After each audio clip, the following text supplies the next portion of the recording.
Inventory को हम आसान भाषा में रॉ मटेरियल मैनेजमेंट बोलते हैं। और रॉ मटेरियल मैनेजमेंट समझने के लिए सबसे पहले हम समझेंगे रॉ मटेरियल की life cycle.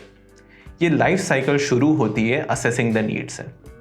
Assessing the need मतलब अंदाज़ा लगाना कितना रॉ मटेरियल ऑर्डर करना है। इसकी दो टेक्निक्स हैं।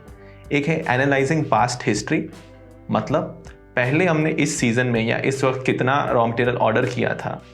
एंड दूसरा टेक्निक है अज्यूमिंग फ्यूचर डिमांड, मतलब आने वाले टाइम में मुझे कितने पोर्शंस बनाने के आएंगे और उसके लिए मुझे कितना रॉ मटेरियल चाहिए। इसके बाद हम रॉ मटेरियल को परचेज करने के साइड जाएंगे। परचेज करने में सबसे पहला स्टेप आता है इंक्वायरी।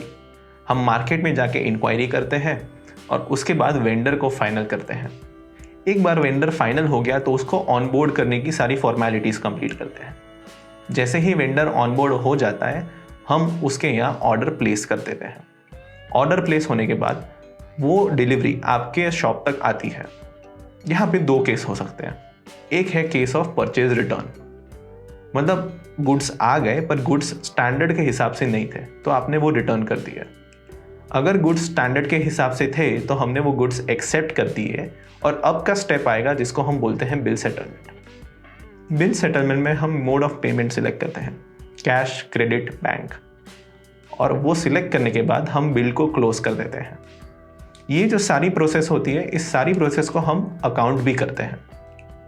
अकाउंट करने के बाद हम आते हैं रॉ मटेरियल के फाइनल स्टेप पे, जिसको हम बोलते हैं कंजम्पशन। कंजम्पशन कई तरह के होते हैं। सबसे पहला टाइप लेंगे हम यील्ड कंजम्पशन। अगर मैंने 5 किलो मैंगो लिया है और उसमें छिलके और उसका सीड निकालने के बाद मेरे पास 2 किलो मैंगो बचता है तो इसको हम बोलते हैं मैंगो यील्ड। दूसरा कंजम्पशन होता है पोर्शनिंग आउट। 2 किलो मैंगो पल्प में से अगर मैं 200-200 ग्राम के 10 डब्बे बना के रख लूँ, बिकॉज वो सर्विस करने के वक्त ईजी होता है, तो इसको हम बोलते हैं पोर्शनिंग आउट। कई सारी रेस्टोरेंट्स में मैंगो पल्प का मैंगो प्योरी बना के रखते हैं, तो इस स्टेप को हम बोलते हैं semi finished goods. Semi finished goods में आप ओरिजिनली रॉ मटेरियल को लेके उसका एक ईजी वर्जन बना देते हैं जिससे डिश प्रिपरेशन का टाइम घट जाए। सेमी फिनिश्ड गुड्स के बाद आता है फाइनल कंजम्पशन।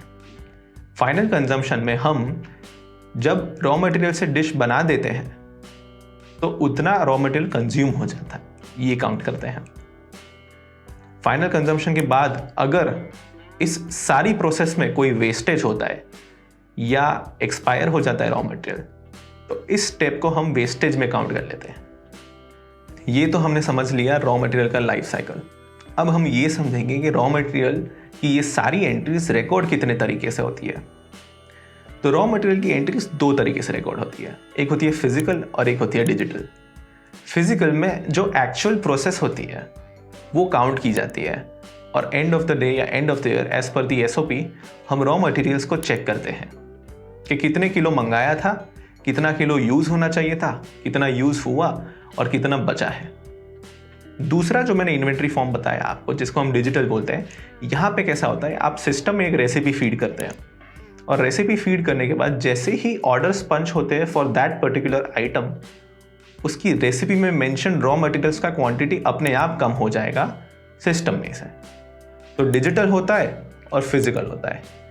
अब आप एंड ऑफ द मंथ या एंड ऑफ द वीक बैठ के चेक कर सकते हैं कि भाई डिजिटली इतना होना चाहिए पर फिजिकली मेरे कितना इन्वेंटरी यूज़ हुआ है। अगर वो मैच नहीं होता है या थोड़ा ज़्यादा वेरिएंस आता है तो आपको पता चल सकता है कि कहाँ पे कितना लॉस हो रहा है या कहाँ पे कितना सेविंग ज़्यादा हो रहा है। Thank you.